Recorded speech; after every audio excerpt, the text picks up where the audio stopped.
In fact I would suggest आपको prepay करना ही नहीं चाहिए। क्यों?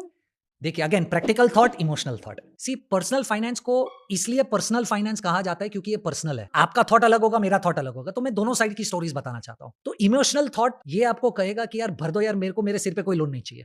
आई वुड नॉट से it is wrong, but practically अगर आप सोचो तो मान लो अगर आप पुराने वाले टैक्स ब्रैकेट में हो, ठीक है, और आपने एक जॉइंट होम लोन लिया है, आपका और आपके पार्टनर का, तो आप 1.5 लाख रुपया आपका, 1.5 लाख रुपया आपके पार्टनर का, आप 3 लाख रुपया एटीसी में क्लेम कर सकते हो। करेक्ट। राइट? हाँ। 2 लाख रुपया इंटरेस्ट आपका, 2 लाख रुपया इंटरेस्ट आपके पार्टनर का, 4 लाख रुपया आप 24B में इंटरेस्ट क्लेम कर सकते हो। यानी आप 7 लाख रुपए का डिडक्शन ले सकते हो। विच मीन्स अगर आपको होम लोन 8.5% में पड़ रहा है और 7 लाख रुपए का आप डिडक्शन ले रहे हो और आप 30% के टैक्स ब्रैकेट में हो, यानी आप 2.1 लाख रुपए का टैक्स बचा रहे हो। Right? Which means this loan has actually come to you at 4-5%। Now the caveat here is this is only available for old tax regime। old tax regime. हाँ, अब तो Now, काफी चेंजेस हो गए हैं। करेक्ट, बट मैं आपको फिर भी एक आध दो चीजें और इसी के अराउंड कहना चाहता हूं।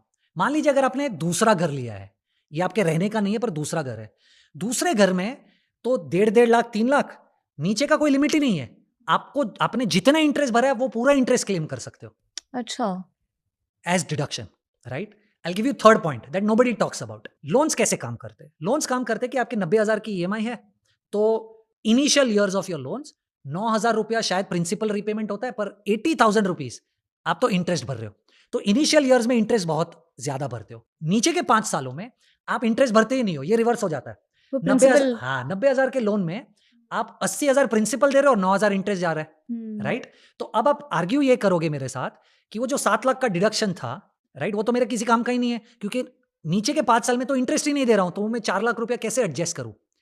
प्लीज अंडरस्टैंड कि जो भी इंटरेस्ट आप क्लेम नहीं कर पा रहे हो 24B में, जो 4 लाख का हम डिस्कस कर रहे हैं, वो आप परचेस कॉस्ट में हाउस के ऐड कर सकते हो, जिससे आपका कैपिटल गेन्स कम हो जाएगा। मतलब आपने 1 करोड़ का घर लिया, मान लीजिए आप 20 लाख रुपए का इंटरेस्ट क्लेम ही नहीं कर पाए क्योंकि उतना इंटरेस्ट ही नहीं दे रहे थे आप लास्ट के 5 सालों में, तो आप अपने घर का कॉस्ट 1 करोड़ प्लस 20 लाख, 1 करोड़ 20 लाख दिखाओगे, और अगर आपने 2 करोड़ में घर बेचा तो आप 80 लाख रुपए पे कैपिटल गेन्स भरोगे, ना कि 1 करोड़ रुपए 1 करोड़ पे।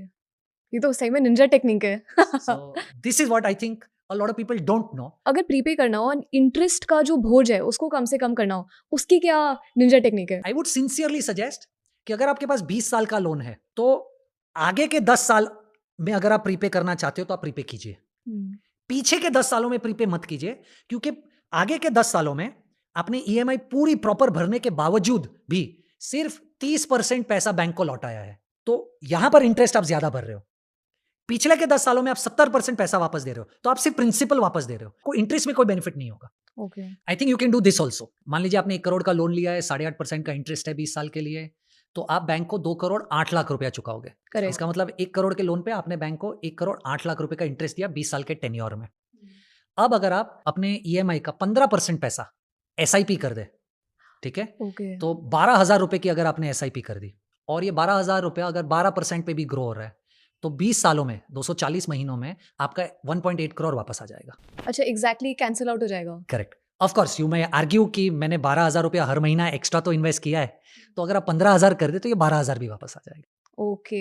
अगर हम रिटायरमेंट प्लानिंग की बात करें तो रिटायरमेंट एट 50 के लिए इन्फ्लेशन को ध्यान में रखते हुए वो क्या चीजें जो हमें फॉर श्योर लाइक ध्यान में रखनी चाहिए? तो मान लीजिए आज मैं 30 साल का हूं और मैं 60 साल पे रिटायर होना चाहता हूं। आज का अगर 1 लाख रुपए का मेरे महीने का खर्चा है और मैं 6% इन्फ्लेशन की बात कर रहा हूं, तो आज से 30 साल बाद मेरे महीने का खर्चा हो जाएगा 5,75,000 रुपीज अ मंथ। अब अगर मुझे 5,75,000 रुपीज हर महीना चाहिए from 60 years to 85 years, right, और मुझे उसके ऊपर इन्फ्लेशन भी चाहिए, क्योंकि मैं रिटायर हो गया हूं इसका मतलब ये तो नहीं कि इन्फ्लेशन नहीं लगेगा, तो मेरे पास तकरीबन 13.5 करोड़ रुपए होने चाहिए एट 60। विच इज इंटरेस्टिंग, क्योंकि एक कॉमन मिस्टेक है कि काफी लोग सोचते हैं कि 10 करोड़ रुपए में रिटायरमेंट लाइफ इज सॉर्टेड, बस अब चिल मारना है। अगर आपके पास 30 साल है रिटायर होने के लिए तो 10 करोड़ में शायद आप ये चीज नहीं सेट कर पाओगे अगर महीने का खर्चा 1 लाख रुपए। But I tell you the best part.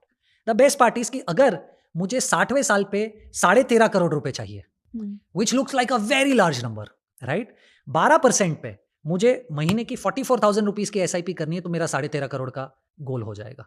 तो 60वें साल पे मेरे पास 13.5 करोड़ रुपए जमा हो जाएंगे, और अगर 13.5 करोड़ रुपए को मैं अगर 4% पे भी निवेश करता हूं तो मुझे 5,75,000 rupees every month plus inflation अगले 25 सालों तक मिलेगा। वो लोग फैक्टर इन नहीं करते।